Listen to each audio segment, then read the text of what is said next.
आइए जानते हैं आज के प्रमुख अंतर्राष्ट्रीय खबरों को। उससे पहले एक नजर आज के हेडलाइंस पर। एनसीपी के फैसले मुंबई में हो रहे हैं। सीएम देवेंद्र फडणवीस के पास रहेगा वित्त विभाग। लोकल सर्कल सर्वे में 50,000 से ज्यादा लोगों की प्रतिक्रियाएं। यूजीसी के नए नियमों से जुड़े किन सवालों को परख कर फैसले करेंगे सुप्रीम कोर्ट। क्या आज रात अमेरिका ईरान पर करेगा हमला। ईरान को अमेरिका ने चौतरफा घेरा।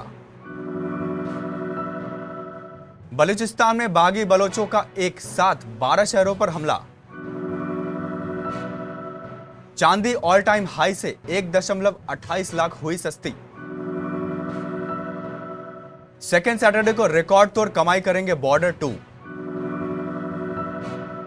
अंडर 19 वर्ल्ड कप में पाकिस्तान के खिलाफ वैभव सूर्यवंशी की अग्नि परीक्षा। अजीत पवार के निधन के 3 दिन बाद शरद पवार ने सुनेत्रा पवार के डिप्टी सीएम बनने और एनसीपी के दोनों गुटों के विलय पर चुप्पी तोड़ी है। सीनियर पवार ने कहा कि फैमिली में सब ठीक है, मगर पार्टी से जुड़े फैसले मुंबई में किए जा रहे हैं। उन्हें सुनेत्रा पवार की उप मुख्यमंत्री बनने की कोई जानकारी नहीं है, क्योंकि उनसे किसी ने सलाह नहीं ली। उन्होंने कहा कि पार्टी के विलय पर बातचीत काफी आगे बढ़ चुकी थी। अजीत पवार की इच्छा भी यही थी कि दोनों पार्टियां एक हो जाएं। अब वो उनकी इस इच्छा को पूरा करना चाहते हैं। जब उनसे सवाल किया गया कि क्या विलय के बाद एनसीपी एनडीए का हिस्सा रहेगा, तो उन्होंने कहा कि यह सब आपकी तरफ मीडिया में चल रहा है, ऐसा कुछ नहीं है। महाराष्ट्र की राजनीति में आज बड़ा घटनाक्रम देखने को मिल रहा है। पवार परिवार और एनसीपी की अंदरूनी सियासत के बीच सुनेत्रा पवार का उप मुख्यमंत्री बनना तय हो गया है। राजभवन में तैयारियां पूरी कर ली गई है और शाम 5 बजे शपथ ग्रहण समारोह होगा। इस बीच विभागों के बंटवारे, बजट सत्र और एनसीपी के विलीनीकरण को लेकर भी कई अहम जानकारियां सामने आई है। सूत्रों के मुताबिक सुनेत्रा पवार को खेल विभाग और राज्य उत्पादन शुल्क विभाग की जिम्मेदारी सौंपी जाएगी। वही अजीत पवार के पास पहले से रहा वित्त विभाग फिलहाल उप मुख्यमंत्री देवेंद्र फडणवीस के पास ही रहेगा। इसकी सीधा मतलब यह है कि आने वाले बजट को फडणवीस ही पेश करेंगे।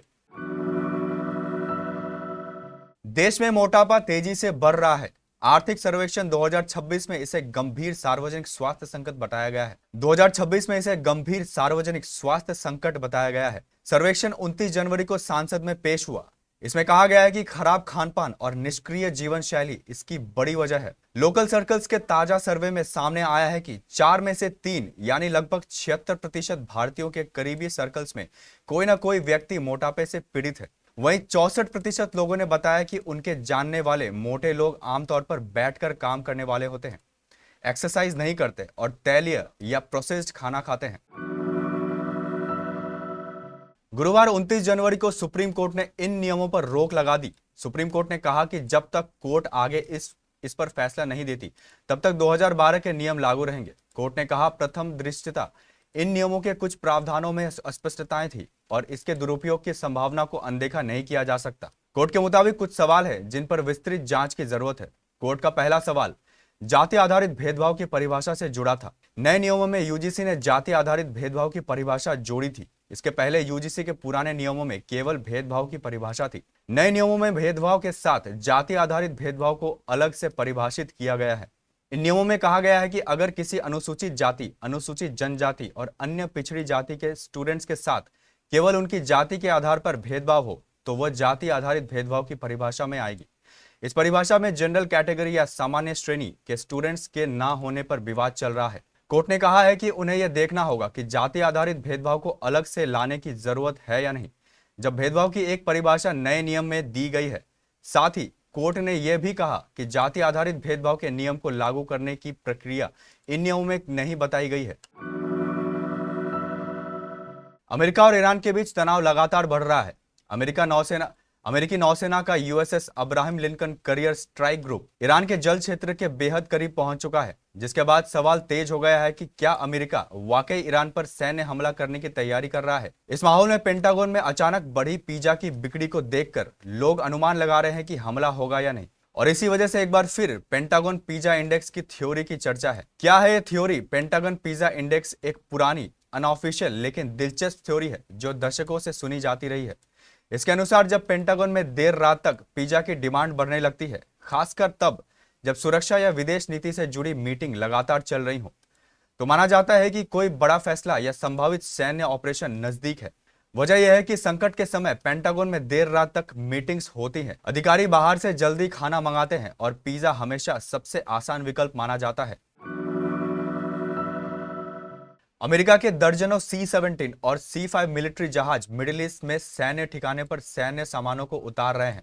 इसके अलावा लिंकन करियर स्ट्राइक ग्रुप पहले ही मध्य पूर्व में पहुंच चुका है, जो फिलहाल उत्तरी अरब सागर में है। यूएसएस अब्राहम लिंकन के साथ 3 गाइडेड मिसाइल डिस्ट्रॉयर और करियर एयर विंग शामिल हैं, जिसमें FA-18E super hornet fighter jets, F-35C lightning fighter jet और EA-18G Growler electronic warfare jet के स्क्वाड्रॉन शामिल हैं। इनके अलावा यूएस नेवी इस एयरक्राफ्ट कैरियर से अलग 3 डिस्ट्रॉयर भी मौजूद हैं, जिनके नाम USS Delbert D Black, USS McFaul और USS मिस्चर है। CNN ने अमेरिका सेना के हवाले से कहा है कि बहरीन में तैनात 3 लिटरल जंगी जहाज USS संता बारबरा, USS कैनबेरा और USS टुल्सा को माइन स्वीपिंग ड्यूटी के लिए बुलाया जा सकता है। आशंका है कि ईरान ने कई समुद्री मार्गों में माइंस बिछाए होंगे, जिन्हें ट्रैक करने के लिए USS टुल्सा को तैनात किया जा सकता है। पाकिस्तान के बलूचिस्तान में बलोच विद्रोहियों ने कोहराम मचा दिया है।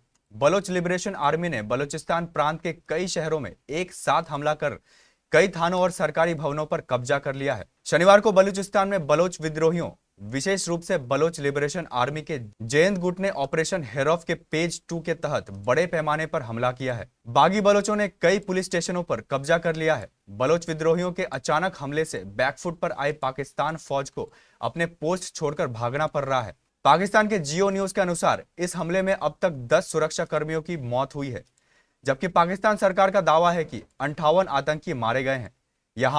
यह हमले पाकिस्तान सुरक्षा बलों, सरकारी सुविधाओं और अन्य टारगेट पर केंद्रित थे।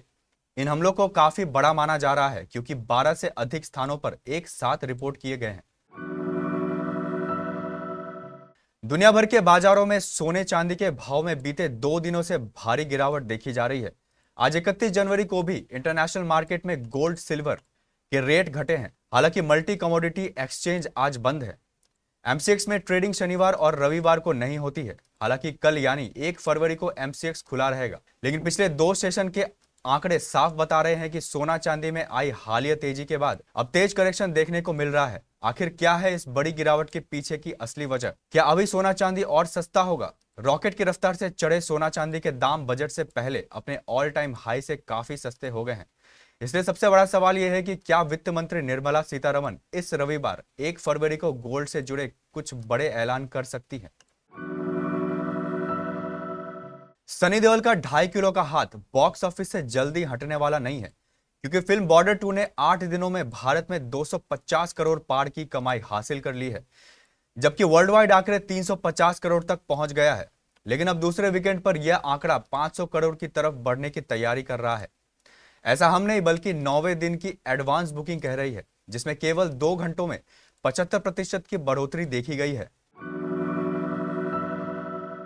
अंडर 19 विश्व कप में कल होने वाला भारत और पाकिस्तान का मुकाबला कोई आम मैच नहीं है, बल्कि यह सेमीफाइनल का टिकट हासिल करने की एक बड़ी जंग है।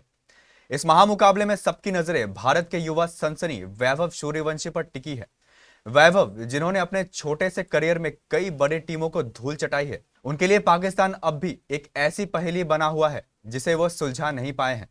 यही वजह है कि कल उन पर उम्मीदों का दबाव और भी ज्यादा होगा।